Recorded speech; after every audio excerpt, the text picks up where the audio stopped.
네, 안녕하세요. 586 전체주의 집단의 생명을 끊어놓을 수 있는, 이제 그 숨통을 끊어놓을 수 있는 그런 상황이 점점 무르익어 가고 있습니다. 이 와중에 우리 보수 공화 시민을 위한 기운나는 뉴스와 해설 매일매일 전해드리려 정말 최선을 다해 발악을 하고 있는 백모 세네탈출입니다. 오늘은 우선 좀 부끄러운 말씀을 드리겠습니다. 제가 약간의 그 변비기가 있어요. 사람이 예민하다 보니까 어렸을 때부터. 나이가 드니까 이제 도저히 참을 수가 없어서 이제 아주 비싼 유산균도 먹고 근데 요새 잡혔어요. 뭘로 잡혔냐? 견과류를 많이 먹습니다. 견과류 먹으니까 이게 지방이 있어서 그런지 제가 인생에서 가장 행복한 배변을 하고 있습니다. 왜 배변 말씀을 드리냐? 요새 제가 이 황홀한 배변의 그 즐거움을 누리고 있습니다.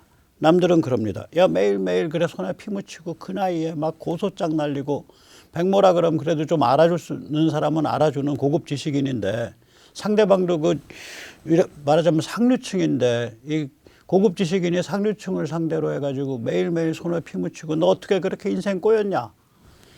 글쎄요, 손에 피 묻히는 거 맞습니다. 온몸에 피갑칠입니다. 온몸에 피비린내가 납니다. 그러나 이 피비린내 나는 일을 하다 보니까 이때까지 이 이른바 보수, 이른바 우파에 산적돼 있던 문제가 전부 다 양성화돼서 튀어나오는 거예요. 평생 쌓여져 있던 변비로 쌓여져 있던 곱동이 쫙 쏟아지는 것 같은.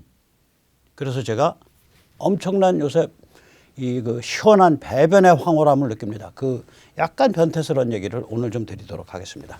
먼저 세네탈출 자율구독료 부탁 말씀 올립니다. 아시다시피 세네탈출은 처음에 게시될 때에는 광고가 게재되지 않습니다. 그러다가 운이 좋으면 하루 만에 또 운이 나쁘면 일주일 열흘 지나서 광고가 들똥말똥합니다. 도와주시면 보다 좋은 컨텐츠로 찾아뵙는 데 커다란 힘이 되겠습니다. 감사합니다. 먼저 이제 약간 이제 몸풀기로 먼저 김진태와 송영길, 저는 굉장히 닮은 점이 있다고 봅니다. 김진태를 보십시오. 김진태란 인물은 국힘 당권파의 입장에서 눈에 가시 같은 인물입니다. 친박이랑 가깝고 당권파랑 멀고, 그리고 사실 김진태 의원이 뭐 꼭 좋은 건 아닌데 독고다니에요. 독고다니고 춘천에서 이제 뭐 저쪽에서 타겟으로 찍혀서 뭐 선거 부정이 있어서 그랬는지 어쩌는지 모르겠는데 아무튼 춘천에서 낙선을 하고 그런 인물인데, 이 국힘 당권파 입장에서는 박 전 대통령이 나오신 다음에 유영하를 대구시장 후보로 밀면서 TK의 깃발을 이렇게 꼽은 셈이 되거든요. 물론 그분이 정파를 추구한다든지 권력을 추구하는 건 아닙니다. 그분한테 자기가 누려야 마땅한 명예회복과 또 누려야 마땅한 합당한 정치적 영향력의 획득, 이런 게 목적일 겁니다. 권력은 파워라 그러고 영향력은 영어로 인플루언스라 그러죠. 예를 들어서 백모는 뭐 제한된 의미의 영향력은 있지만 파워는 제로입니다. 권력은 제로인 사람이죠. 어쩌면 권력은 마이너스일지도 모릅니다. 많은 권력기관, 많은 권력자로부터 견제와 말하자면 적의를 사고 있기 때문에. 자, 이런 김진태란 인물에 대해서 국힘 당권파가 저렇게 보고 있는데, 딱 보니까 윤석열 후보의 이미지를 연출한 황상무, 이 사람이 강원 출신이란 말이에요. 평창생 춘천고. 김진태나 잘 걸렸다. 윤석열 당선인의 뜻을 받들어 김진태는 아웃시키고 황상무를 띄운다. 그러니까 이건 최대 피해자는 윤석열이에요. 갑자기 느닷없이 뒤통수 맞은 거예요. 남들이 보면 그때 언론이 뭐라 그랬어요. 윤석열의 영향력이 그림자처럼 어른거려서 김진태가 아웃됐다. 그러니까 이건 황상무가 단독 전략 공천 받은 거는 마치 윤석열의 복심과 같은 일로, 사실은 당권파가 일 저지르면서 윤석열 아우라를 갖다가 빌어다 쓴 거라고요. 저게. 김진태 당연히 반발하고요. 경선으로 급반전됐죠. 송영길이 굉장히 유사합니다. 이 송영길이 이제 이재명 진영에서 보면 차기를 노릴 때 송영길이 이게 눈에 가시예요. 거기다가 이낙연 진영에서 보면 호남권의 인물이라는 점에서 송영길은 직접적 경쟁자가 됩니다. 그러니까 이재명 진영이나 이낙연 진영이나 전부 송영길 아웃 이렇게 되는 거예요. 그런데 마침 보니까 당을 이재명 선거에 몰빵시킨 주인공이 송영길 아닙니까? 4.4 5입 144만 4,040명의 선출인단 기껏 모아놓고 나서 4.4 5입해서 이재명으로 메이크해주고 거기로 야 조용히 해. 우리는 이재명에 줄 서서 이재명을 모시고 간다. 라고 휘스를 부른 게 송영길이란 말이에요. 그러니까 당을 이재명에 몰빵시킨 대선의 책임자. 그래가지고 이제 송영길을 이제 친 거죠. 서로 손을 잡고 책임론을 내세워서 원천 배제를 시도한 거예요. 송영길의 거물이니까 반발을 하죠. 송영길은 뒤에 중국 커넥션, 뭐 북한 커넥션, 다 노동계 커넥션. 아니 인천 노련이라는 데가 대한민국 3대 패밀리 중에 하나인데 그거 다 갖고 있는 사람인데 반발하죠. 그러니까 경선으로 급반전한 겁니다. 경선으로. 저는 송영길 씨 정신적으로 굉장히 건강하다고 봐요. 굉장히 상상력이 풍부하잖아요. 유엔을 한국에 유치시키겠다.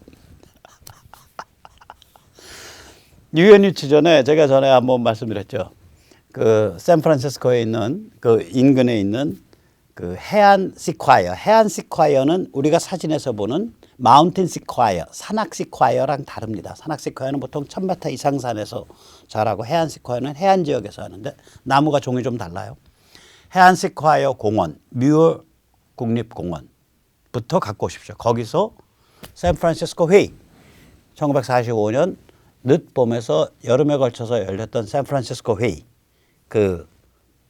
거기서 아주 그 하루 거기서 근사한 야외 회의가 열렸어요. 그 숲속에서 그 야외 회의 열린 장소를 캐시드럴 그로브 그러니까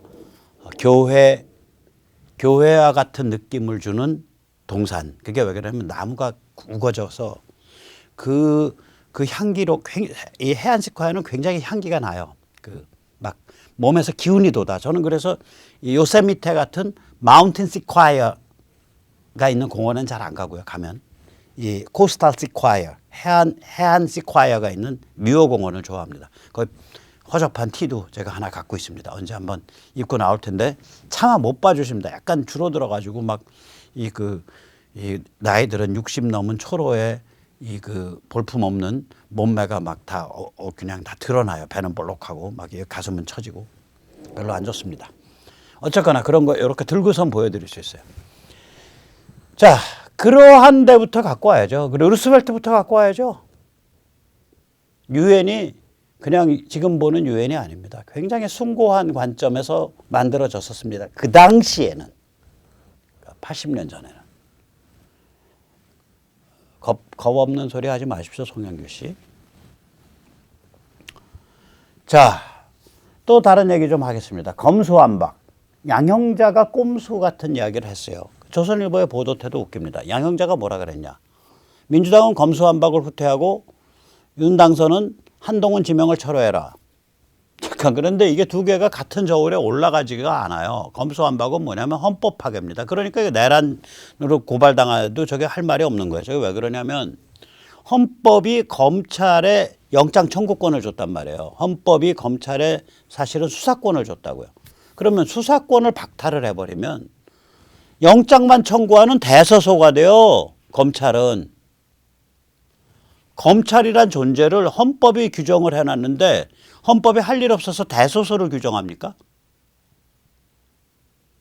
검수완박은 반헌법 국가 변란 사건이에요. 저게. 국회의원들이 떼거리로 한 170명이 떼거리로 모여서 했을 뿐이지 저거 나중에 다 반헌법 반국가 국가 변란으로 다뤄야 됩니다. 한동훈 지명은 대통령 고유 권한이에요. 당선자 고유 권한이에요. 두 개를 어떻게 같은 저울에 올리냐고. 저 양형자 이상한 사람이야. 양형자식이라면 헌법 파괴 음모, 헌법 파괴 시도, 헌법 파괴 국가 변란 시도를 대통령 고유 권한 포기하고 맞바꾸자란 얘기야. 일개 대통령이 헌법 파괴 음모 시도, 일개 대통령의 일개 지명자가 그게 같은 몸무게냐고. 양영자 씨 정신 차리세요. 문제는 뭐냐? 조선일보가 이걸 대서특필해서 보도를 했어요. 양영자 따옴표, 민주당은 검수완박 거두고 윤은 한동훈 지명 철회하라. 조선일보 왜 이러냐? 윤 정부가 강화되는 걸 조선일보는 바라질 않아요. 윤 정부가 강화되는 그 지렛대를 가만히 보세요. 제가 말씀드렸지만 여의도 수족관이라고 말씀드렸잖아요. 윤 당선인은 정당과 여의도에 손을 쓸 수가 없어요. 손 쓰면은 특히 대통령이 손 쓰면 감옥 간다고 이제는. 손을 못 씁니다. 굴러온 돌인데다가 인맥도 안 닿고. 그럼 윤 당선은 무슨 전략을 취하고 있냐면 검찰, 경찰, 국세청, 국정원, 감사원 이런 데를 강화해 가지고 이런 권부적인 데를 강화해서 사회 기강을 잡아가면서 여의도를 딱 이 가두리 양식장으로 만들어 버리는 거예요. 자기들끼리 그 안에서 잡아먹고 막 피 터지게 싸우라고. 그게 윤 당선의 구도인데 제가 보기에는 조선일보는 그 구도가 마음에 안 드는 거라. 그러니까 이걸 대서특필해 주는 거예요. 사악한 신문입니다. 조선일보와 같은 짝퉁 보수는 결국 물질주의고 이것은 몰같이 무원칙의 다름 아니고요. 이거는 전체주의의 바로 옆입니다. 공산주의야말로 물질주의의 완성이죠. 물질이 하나님이고 물질이 신앙이고 물질이 인간의 구원이다. 그런데 니들이 왜 신앙과 구원을 파냐. 그러니까 너는 수용소로 가든지 총 맞아 죽어야겠어. 이거거든요. 걔들의 관점에서 물질이 구원이고 신앙이고 하나님이에요. 그러니까 물질이 아닌 것을 가지고 구원과 신앙과 하나님이라고 하고 예수라고 하고 거기 뭐 깨달음이라고 하는 거는 국가 별난에 해당하는 거야. 걔들의 관점에서는. 그러니까 수용소 보내거나 잡아 죽이는 거예요. 그게. 걔들의 관점에서는 그건 사이비 종교, 그건 사교라고요. 왜냐하면 자기들의 정통 종교에서는 물질이 하나님이고 구원이고 부처고 깨달음이고 그게 모든 것이니까. 그럼 짝퉁 보수가 이불은 반공을 찾더라도 결국은 모든 가치와 원칙을 버려버리고 물질 앞에 무릎을 꿇으면 걔가 김일성이랑 뭐가 다르냐 이거 조선일보와 김일성파의 다른 점이 뭐냐 이거예요. 조선일보와 악질 공산주의의 다른 점이 뭐냐 저는 하나도 모르겠어요. 같은데 조선일보라는 깃발 내리고 거기다 빨간 깃발 올리면 바로 되는데 깃대가 같은데 깃대가 같다 이거예요. 조선일보 똑바로 들으세요. 당신들 깃대는 김일성 깃대, 모택동 깃대, 레닌 깃대, 스탈린 깃대, 마르크스 깃대, 엥겔스 깃대랑 같은 깃대야. 나치 깃대랑. 그게 다 물질을 섬기는 깃대예요. 전부. 자, 이제 여기까지가 제가 문제 제기를 들어가기 위한 몸풀기였습니다. 왜냐? 오늘 말씀드렸잖아요. 이 짝퉁 보수, 짝퉁 우파 이거 밀려있던 게 요새 고소고발하다 보니까 그냥 황홀하게 이 뱃속 부글부글 하던 게 황홀하게 쫙 변비를 쏟아지듯이 이제 다 튀어나오는 거라 이제. 민낯이, 벌거벗은 모습이. 그래서 제가 황홀감을 느껴요. 변비 해방 황홀감을 느껴요, 요새. 아, 이거 이제 다 튀어나오네. 이제 근수 다 나오네. 직접 보세요. 일단 처음에 보여드릴게요. 짝퉁 보수 원로. 서교연 김주성 전 공주대 총장님입니다. 제가 만나면 깍듯이 인사한 사이입니다. 엊그저께까지도 4월 19일까지도 우파 보수 운동에 왔다 갔다 하시는 괜찮은 어르신이에요. 김성희 전 보사부 장관 저 사람 몰라요. 저 사람 족보 없어요. 이쪽 우파 운동에서. 그러나 뭐 같이 하셨어. 저 사람 뒤져보니까 MB 때 보사부 장관인가 뭐 보건복지부 장관인데 장관 임명 때 뭐 스캔들인가 뭔가 문제점이 있어서 좀 복잡했던 사람으로 나오더라고요. 신현석 주 예로던 대사님. 저 잘 몰라. 근데 이 연배들이 다 70대일 거예요. 이분들이 어저께 4월 20일 날 조선일보에 5단통 광고를 이렇게 사서 넣었는데 저 중에 2번 항목, 이분들이 항목에 번호를 붙였어요. 2번 항목이 제가 야 이거 뭐야 이런 생각이 드는 거예요. 2번 항목 읽어드리겠습니다. 교취업 단일화는 실패했도다. 기대에 어긋나도다. 선출인단의 공정성과 투명성에 대한 의혹을 해소하지 않은 채 무리하게 강행했도다. 시민단체의 교취업에 대한 공고가 있었으나 교취업이 외면하자 중량급 후보들이 이탈했도다. 이에 따라 조전혁은 시민의 눈에 우뚝 서지 못한 존재가 되었도다. 이런 말씀이에요. 2번이. 저는 그래서 참 이 양반들 보수 맞아? 이 양반들 원로 맞아? 제가 저 나이에 저 세 분을 합치면 저는 말씀 고백할게요. 저는 하도 인생 험하게 살아서 저 이제 기본 연금 받는데 한 달에 70만 원 받아요. 60몇만 원. 저 세 분은 합치면은 연금 합치면 한 1,000몇백만 원 되실 거예요.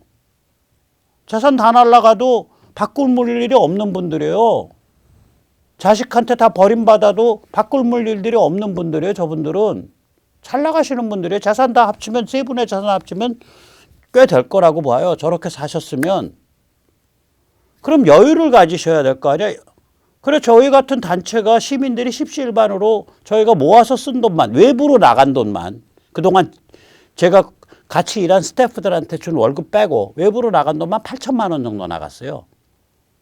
그래가지고 28만 3천 명이 신청해서 3만 7천 명의 그 까다로운 휴대폰 실명 인증을 포함한 3중 필터를 가지고 투표를 했어요. 자 그러면 제가 저분들의 입장이라면 저는 이렇게 쓸 것 같아요. 교육청이 고생한 건 인정합니다.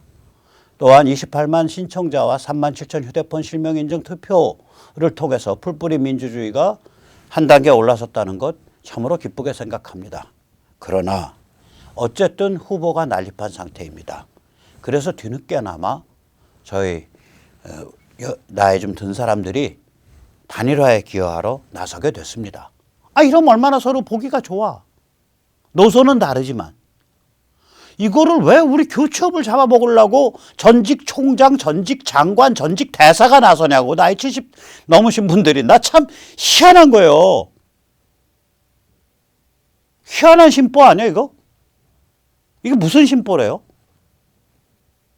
교첩이 동네 공동변소요? 김 총장님. 김 장관님, 신 대사님, 교첩이 당신네 동네에서 저기 건너편에서 한참간 저기 판자촌에 있는 동네 공동변소요? 심심하면 그냥 지워 패고 심심하면 씹어? 이빨이 그렇게 튼튼들 하셔? 제가 그래서 이분들한테 이메일로 이분들을 다 이메일 없고 김주성 총장님 이메일 있고 전화 있어서 제가 핸드폰으로 장문의 문자를 보냈고 7개로 나눠서 LMS죠. 장문 문자. 그 다음에 그걸 다 엮어서 또 이메일로 다시 보내드렸어요. 이거 수습하는 조치 안 취하시면 저 요새 눈 뒤집혀서 고소장 날리는 게 취미가 돼 있는 상태입니다. 한번 더 70대 넘은 전직 총장, 전직 장관, 전직 대사 한번 고소해 봅시다. 김 총장님 잘 새겨 들으세요. 뭐 이런 원로가 있냐고. 근데 이게 상당수 짝퉁 보수 원로의 민낯이에요. 이 심보가. 개고생한 그 시민단체, 그 시민단체가 어렵게 만든 프로세스에 인발브된 28만 명, 3만 7천 명 시민에 대해서 개무시하고 그거 꼴보기 싫어하고 심통 부리고 이게 2조 때 늙은 실력 없는 중화 탈레반 성리학 사대부 2조 때 늙은 실력 없는 베베 꼬인 아전 나부랭이랑 뭐가 다르냐고. 이 행태가. 김 총장님 뭐가 달라? 정신 차리세요. 김 총장님, 김 대사님, 신 대사님, 김 장관님 정신 차리시라고. 어떻게 인생 그렇게 살으셔? 그 다음에 세 번째. 소위 보수 우파 운동가 교취업 내부에서 배꼽 잡는 해프닝이 벌어졌어요. 저희가 교취업이 7인 운영위원이에요. 그런데 그중에 5분의 명의로 저희 고소가 취미인 사람이에요. 저희도 손에 피 묻히기 싫거든요. 저도 시청자님들이 많이들 인정해 주시겠지만 그래도 대한민국의 족보를 세우면 가방끈이 아니라 이 머리나 사고력이나 관점이나 개념으로 세우면 저도 탑 클래스에 들어가는 지식인인데 이 탑 클래스 지식인이 상류층을 고소한다? 나중에 사돈도 못 만나고 나중에 어디 가서 연말에 무슨 송년회 마주쳤을 때 굉장히 안 좋다고 서로 지나치는 물이 비슷비슷해요. 오가는 물이. 제가 골프를 안 쳐서 그렇지 만약에 골프 쳤으면 골프장에서도 만나. 자, 그래서 서로 좀 꺼리는 게 있다고 여기. 꺼리는 데가 있다고. 예를 들어서 우리 박선영 제 고소했지만 그 양반의 그 부군은 굉장히 알아주는 법조인이에요. 그 법조인께서 근무하는 법률회사는 그 법률회사의 대표가 대표들이 대표 변호사들이 저랑 동창들이거나 전직 대표가 저랑 동창이에요. 대한민국 손꼽히는 법률회사에. 그럼 제가 거기 가서 동창 만나서 야야야 누구야 하고 인사하다가 보면 그 부금 마주칠 수 있어. 그 다 대한민국 좁기 때문에 그래서 이게 이 피 묻힌다는 게 굉장히 부담스러운 거예요, 저희한테. 그 짓을 했단 말이야. 할 사람이 없어서. 저랑 그 참 우아한 우리 여성 또 운영위원 한 분이랑 그렇게 손에 피를 묻혔는데 이 피를 묻힌 5명의 등짝에 칼질을 하는 교취업 동지 나머지 5분, 7명이니까 2은 피 묻히고 나머지 5분의 성명이 나왔다고 어저께 쫙 돌았어요. 자, 여기 성명에 이제 그 기본은 세 가지 명제로 됩니다. 하나, 첫째, 교취업은 조영달, 박선영을 고소하지 않습니다. 당연하죠. 저희 보도자료에도 돼 있잖아요. 교취업은 6월 30일 날 끝나요. 그러니까 종로세무서에 제출되어 있는 회칙이 6월 30일까지 한시 조직이야. 그럼 교취업 단체로 고소를 해두면 나중에 누가 나가서 증언할 거면 나중에 고소인 조사받으러 누가 나갈 거냐고. 따라서 교취업 단체는 처음부터 고소 주체로 부적합해요. 그 다음에 교취업에는 또 이게 굉장히 큰 연대기구라. 전직 무슨 뭐 다 교육계 뭐 다 이렇게 서로 알만한 피고소인들하고 알만한 사이에 사람들이 줄줄이 걸려 있어요, 거기. 이제 그 교취업을 구성하는 3단체의 핵심으로 딱 들어가면 그 대한민국 같이 좁은 사회에서 그 피 묻히려고 그러겠어요? 교취업의 다른 운영위원들이? 그러니까 저희 둘이 나선 거예요. 자, 그 당연한 얘기야. 두 번째, 백모와 땡땡땡 외 그 2사람만 빼고 우리 나머지 5명의 운영위원은 고소에 반대했다. 그 사실과 달라요. 어느 시점에 반대했냐. 이분들 중에 몇 분은 이게 마음이 왔다 갔다 해요. 예를 들어서 4월 10일 날에는 고소해 했다가 4월 15일 날 물으면 고소하지 마세요 그래요. 또 4월 18일 날 물으면 고소해 그래요. 시점마다 마음이 달라요. 제가 겪어봐서 알아. 그 다음에 세 번째, 교취업은 3월 30일에 활동이 끝난 조직이다. 이건 거짓말이에요. 이건 거짓말을 태연히 이렇게 쓰고 있다고. 동지라는 자들이, 같은 조직에 동지라는 자들이 바보죠. 만약에 3월 30일로 끝내면. 왜 그러면 정보 시스템 왜 투자했는데? 계속 캠페인 벌이려고 투자했는데. 그리고 제가 교취업 그동안에 이런 일 벌어지기 전에 소개할 때 단일 후보 뽑고 그 단일 후보를 당선시키는 캠페인까지 같이 해야 됩니다. 그 얘기를 세뇌 탈출해서 얘기했다면 당연히 그거를 운영위원회에서도 얘기했을 거고 그런 게 협의가 됐으니까 종로세무서에 신고된 회칙이 6월 30일인 게 왜 그러냐고. 만약에 3월 30일이라면 왜 세무서에 6월 30일로 신고되어 있냐고. 저 말도 안 되는 소리예요. 저걸 거짓말을 저렇게 태연히 한다고. 동지라는 자들이, 교취업 동지가. 이게 소위 보수 우파 운동의 민낯입니다. 자, 그래서 여기 5분이 서명을 했는데 이 5분 서명도 웃기는 거예요. 우선 한 명은 서명 안 하셨어. 명의도용이야. 나머지 4분 중에 2명은 월권이에요. 그분들이 어떤 특정 단체에 속해 있는데 그 특정 단체는 내규가 어떻게 되어 있냐면 조금이라도 중요한 거는 전부 우리 단체의 운영위원회 결의를 거쳐야 된다라고 자기들 규칙이 되어 있어요. 교취업을 3월 30일 날 끝내고 뭐 어쩌고 저쩌고 그 단체만 해도 6월 1일인가요? 끝내는 게. 왜 선거 끝난 다음에 우리 해체한다요. 그 단체만 해도. 근데 교취업을 3월 30일로 끝내? 우리가 바본가 교취업이? 후보만 떨렁 뽑아놓고 그 다음에 난 몰라? 28만 명 3만 7천 명 모여놓고 바보란 소리 아니에요 스스로. 우리는 바보가 되기로 했습니다. 그랬는데 박선영과 박성영과 백모와 저 땡땡땡이란 자들은 자기들만 잘난 척하고 바보가 아닌 척 튀어나간 겁니다. 우리랑 관계없습니다. 이러고 쓴 거예요 이게. 자, 나머지 4인 중에 2인은 여기에 이름을 걸 자격이 없어요. 왜냐? 자기도 운영위원회를 안 통과했거든. 그 운영회를 구성하는 절대 다수는 그래서 그 운영회 오늘인가 내일인가 긴급 소집돼요. 이거 서명한 2명 취업하려고.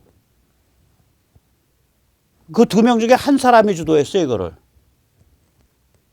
그 다음에, 자, 그럼 나머지 2명 남아요. 그것도 한 단체에 들어가. 그 단체는 뭐냐? 퇴직 교직자 중심 단체 대표들이에요. 이분들은 점잖은 분들이야. 온건하고 온순하게 산다는. 이분들 입장에서는 서울 4대의 조영달, 그리고 법조에 깊은 인맥을 갖고 있는 박선영, 이런 사람들은 전부 자기들 그냥 동종업계에서 피바다로 이렇게 하는 거 싫어하시는 분들이에요. 점잖아서. 이분들이 회피하는 건 당연해. 근데 이분들은 7명 중에 2명에 지나지 않는 거예요. 그러니까 이 문건 자체가 이게 사기란 소리야.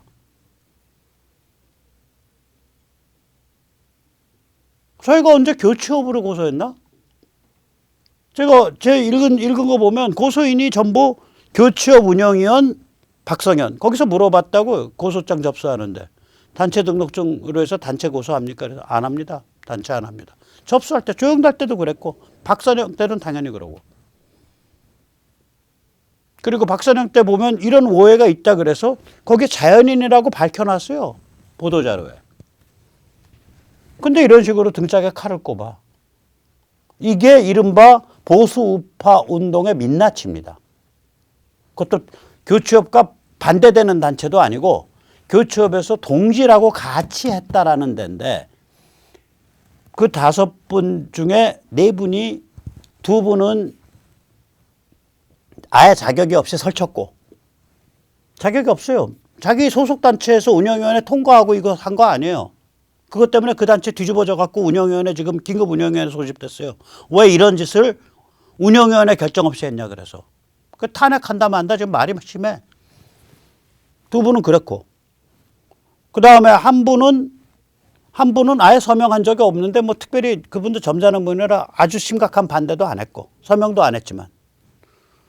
나머지 2분인데 여기는 퇴직 교육계 분들이 중심이 된 점잖은 퇴직자 중심의 단체여서 이쪽에서는 고소 같은 거 굉장히 부담스러워하고 이런 상황이에요 이게. 그런데 5명 이름 쫙 걸어서 그중에 자격이 없는 자가 주동이 돼가지고 이런 걸 딱 만든 다음에 막 뿌리는 거예요. 이게 소위 보수 우파 운동의 민낯입니다. 다른 데도 아니고 교취업 내부. 제가 부끄러운 사정 다 얘기해 드릴게요. 황당한 거예요. 자, 나발부는 이런 일이 벌어지니까 아주 마이너 언론이에요. 마이너 중에 마이너인데